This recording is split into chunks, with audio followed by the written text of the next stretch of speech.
Vous le savez, je pense que j'ai fait assez de vidéos à ce propos-là. Je possède une M3E46 et une M3E92. Entre-temps, j'ai acheté beaucoup de voitures, notamment une RS6 C7, une M3 F80, une 991 Turbo S Phase 2, une Porsche Cayman GT4. Ça fait beaucoup là! Je garde toujours un attachement particulier vis-à-vis de ces deux M3. Il y a quelques semaines, nous avions fait une vidéo sur les choses à savoir avant d'acheter une M3E92 et si vous ne l'avez pas vu d'ailleurs, la vidéo est ici. Ici, il va s'agir de sa grande sœur, les choses à savoir sur la M3E46. Et on verra aussi en fin de vidéo une partie qu'on n'avait pas vue sur la M3E92 qui est un état justement du marché et de la cote de la M3E46 qui est en train de devenir complètement débile. Allez, c'est parti!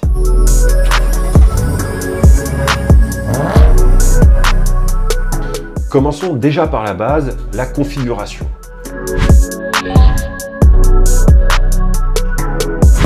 Alors, les options, on va passer très vite là-dessus parce qu'en réalité, il n'y a pas d'options qui sont nécessaires à posséder sur une M3E46. Vous avez le système Harman Kardon, vous avez le rideau électrique, vous avez le système GPS, etc., etc.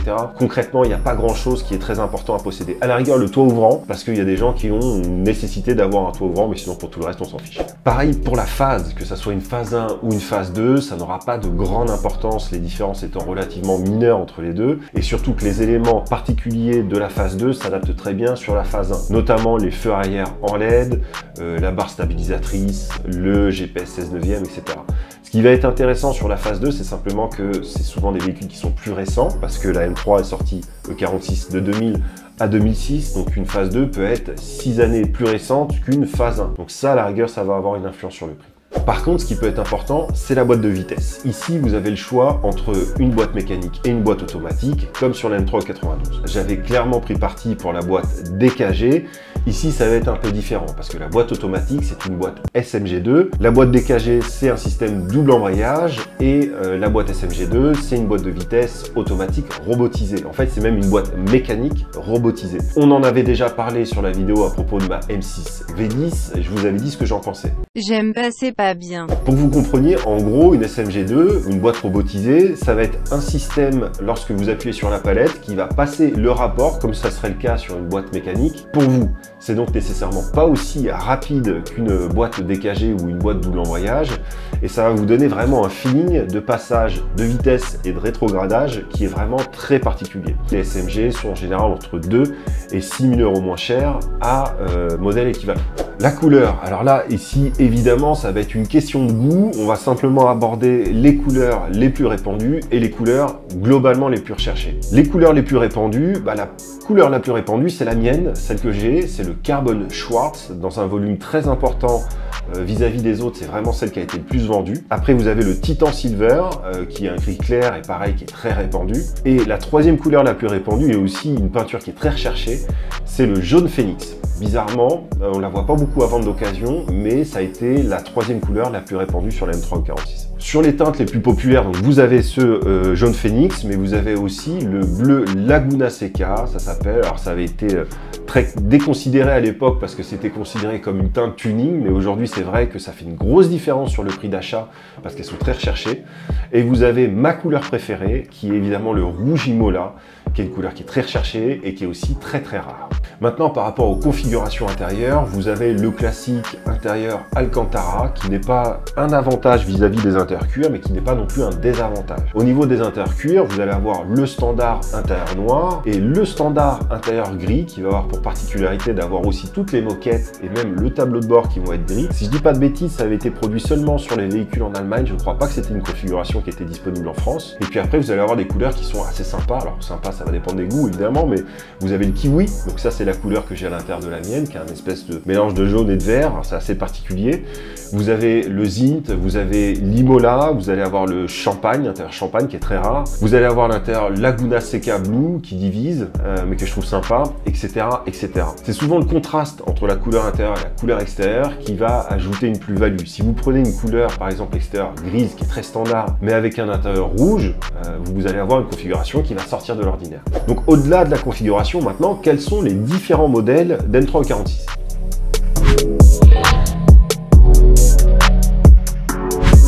À la différence de la M3 E36, de la M3 F80 et aussi de la M3 G80, la E46 n'existe pas en berline. Elle existe simplement en coupé. Par contre, la M3 va exister en cabriolet. Alors la cabriolet va avoir évidemment l'avantage d'être cabriolet et aussi d'être, moi je trouve, un des plus beaux cabriolets qui existent. Mais par contre, elle va avoir le défaut d'être plus lourde puisque vous avez plus de toit, il y a besoin de renforcer le châssis. Et sur la balance, ça fait une différence de 150 kg par rapport à un coupé. Alors 150 kg, pour certains, ça va pas paraître grand chose, mais 150 kg, mine de rien, c'est la différence entre un véhicule que vous allez conduire tout seul ou un véhicule que vous allez conduire avec deux de vos amis. Et vous le savez, mine de rien, conduire à 3 dans une voiture, bah vous le sentez tant dans la puissance que dans l'incisivité du châssis. Ça se dit pas, mais c'est pas grave. Ensuite, vous avez la mythique M3 CSL. Alors celle-là, la M3 CSL, vous la connaissez toutes. Particularité de la M3 CSL, elle va être plus légère. C'est déjà l'élément le plus important. Elle fait 150 kg de moins qu'une M3 E46 standard, et donc 300 kg de moins qu'un cabriolet. Et puis elle va avoir aussi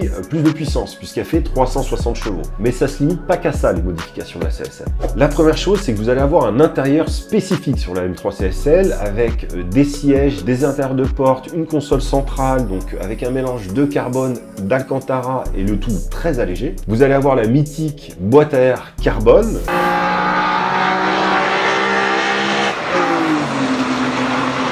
Mais vous allez avoir aussi des arbres à cam spécifiques sur la CSL.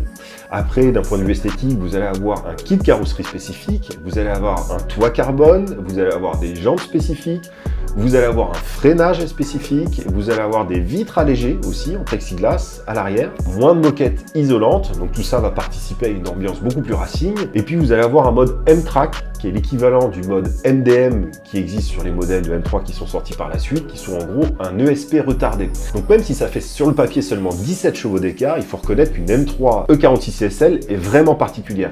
J'ai jamais eu le plaisir d'en essayer une. Si parmi vous, il y en a qui ont une M3 E46 CSL, contactez-moi, ça sera un plaisir d'en essayer une parce que je suis vraiment très curieux. Ce qui fait aujourd'hui que j'ai jamais acheté de M3 CSL, c'est qu'elle n'est disponible qu'en boîte SMG2, malheureusement, et j'aime pas, je vous l'ai expliqué. Et puis je suis aussi un petit peu triste parce qu'il n'y a que deux couleurs disponibles sur la M3 CSL, c'est le noir et le gris. Je trouve ça un petit peu triste. Alors il existe aussi un rare pack compétition, donc c'est la M3 E46 CS qui va reprendre le design des jantes de la M3 CSL, mais aussi le mode M-Track et un tarage spécifique des suspensions, disponible en boîte mécanique et en SMG. C'est malheureusement très rare et très cher. Je ne sais pas si forcément ça vaut. Donc voilà pour les modèles. Maintenant, qu'est-ce qu'il faut vérifier avant d'acheter une M3 E46 ?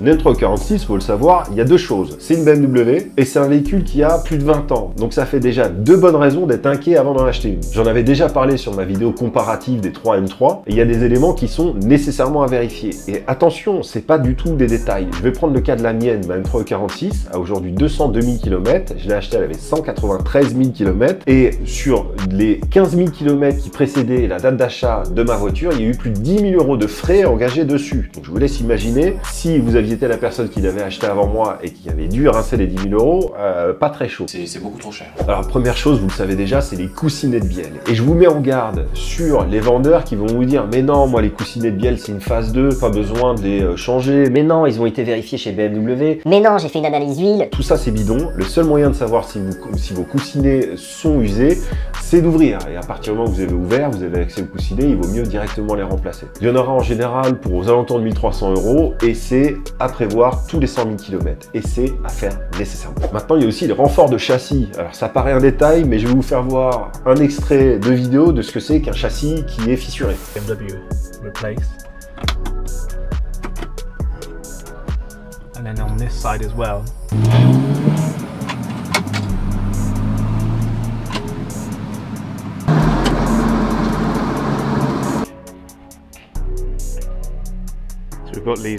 Donc vous le voyez, c'est pas du tout un détail. Et de la même manière, là, quand vous achetez une M3 E46, vous aurez des vendeurs qui vous diront « Non, moi c'est pas renforcé, mais c'est pas fissuré, j'ai regardé. » Vous pouvez avoir des micro-fissures qui sont très difficiles à distinguer. Il faudra vraiment complètement démonter un certain nombre d'éléments sur la voiture, voire même poncer si vous avez un petit peu de rouille. Il va y avoir plusieurs méthodes de renfort de châssis. Je vais pas tous vous les lister, mais en général, vous allez avoir entre 1000 et 1500 € de frais à prévoir pour renforcer le châssis. Ensuite, vous avez l'auto L'autobloquant, donc ça pareil, c'est un élément, moi je suis pas mécanicien, donc comment vérifier un autobloquant, j'aurais du mal à vous le dire, mais si vous regardez sur internet, il y a quand même des façons de s'en apercevoir si l'autobloquant est usé. Et les internes d'autobloquant de 46 sont catastrophiques, beaucoup moins solides par exemple que ceux de M3E36, ce qui fait qu'il y a beaucoup de propriétaires qui ont remplacé les internes de l'autobloquant de M3E46 par des internes d'M3E36, et si ça n'a pas été fait, que le véhicule a aux alentours de 150 000 km, il y a de grandes chances que ça soit à prévoir. Moi en ce qui concerne la mienne, l'autobloquant a été changé aux alentours de 185 000 km, donc je pense qu'il était temps, et il a été complètement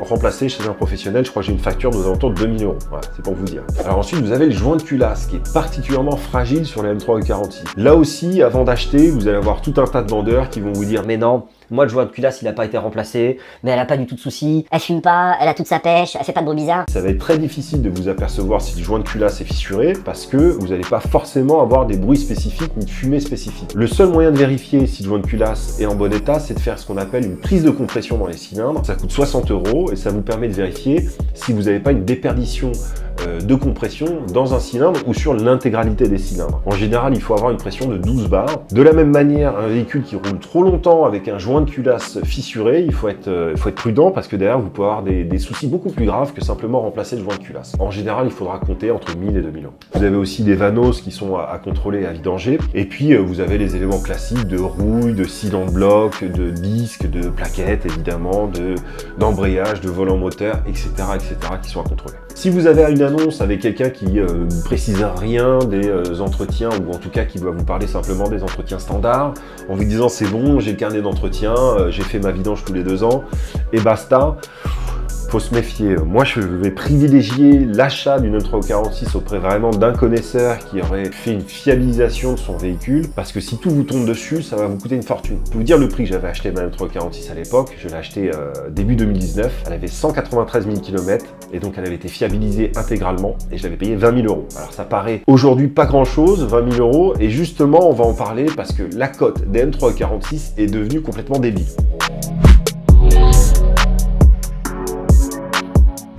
La côte de bœuf, la côte.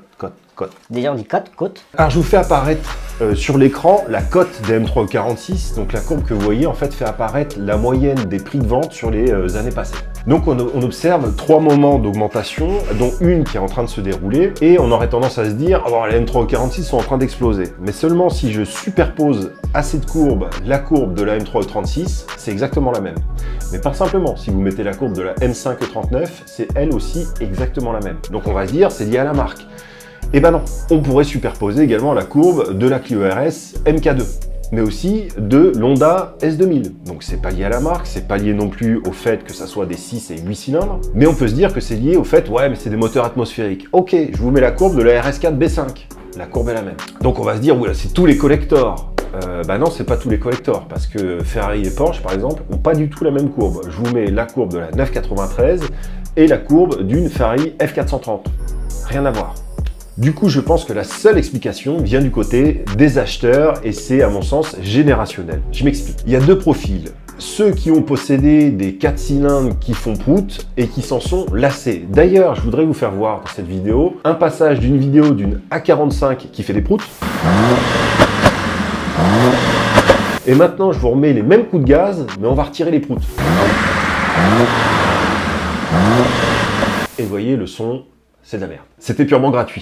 Et vous avez ensuite le deuxième profil, c'est ceux qui arrivent à un âge où enfin ils peuvent se faire plaisir. Ils ont fait leur enfant, ils ont acheté leur petite maison, et ça y est, ils peuvent avoir accès à la voiture qui les a fait rêver depuis des années. En l'espèce par exemple une M3E46, mais aussi une RS4 B5, etc.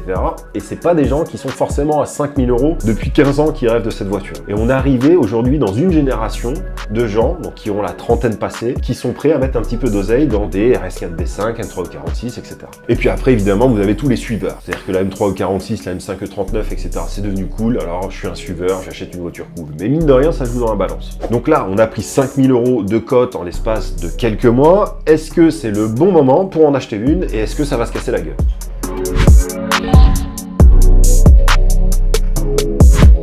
Donc, est-ce que la valeur va s'écrouler? Si la valeur s'écroule, c'est que c'est formé ce qu'on appelle une bulle spéculative.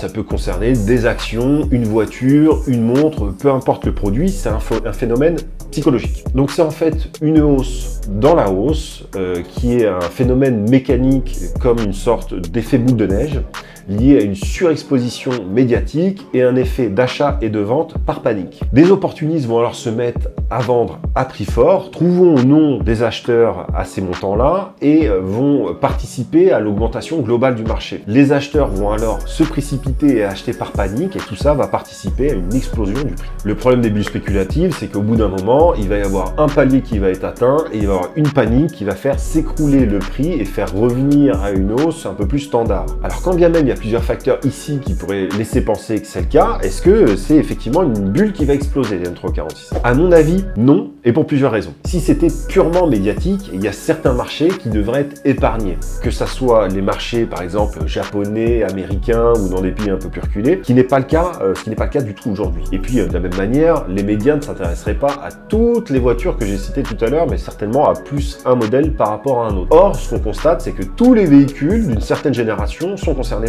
par la problématique. Et puis, vous avez l'expérience du passé aussi. On avait vu une hausse similaire en 2016, et puis derrière, on n'avait pas vu d'explosion de la bulle spéculative. Le marché était resté haut. Néanmoins, aussi sûr que le soleil arrive après la pluie, mécaniquement, après une forte hausse, vous avez ce qu'on appelle une régulation du marché. Dans le temps, les vendeurs sont toujours convaincus de pouvoir vendre super cher, sauf qu'ils vont se heurter au fait qu'au bout d'un moment, tous les acheteurs qui étaient prêts à acheter cher ont déjà acheté. Donc du coup, ils vendent plus. Les annonces, du coup, restent en ligne et on commence à pouvoir un petit peu négocier les tarifs, ce qui va faire une baisse du prix mécaniquement. D'ailleurs, si vous regardez la courbe à nouveau, en 2017 et 2019, suite aux deux précédentes hausses, on avait vu une légère régulation du marché. Néanmoins, ça n'empêchera pas, à mon sens, qu'on réatteigne un nouveau paradigme de prix courant 2023. Donc en ce moment, est-ce qu'il faut en acheter une? À mon sens, pourquoi pas, si réellement vous voyez une belle opération à faire. Sinon, j'aurais tendance à vous dire, attendez un tout petit poil que ça se calme. Ça va en plus de ça certainement se calmer un petit peu l'hiver parce que les gens sont moins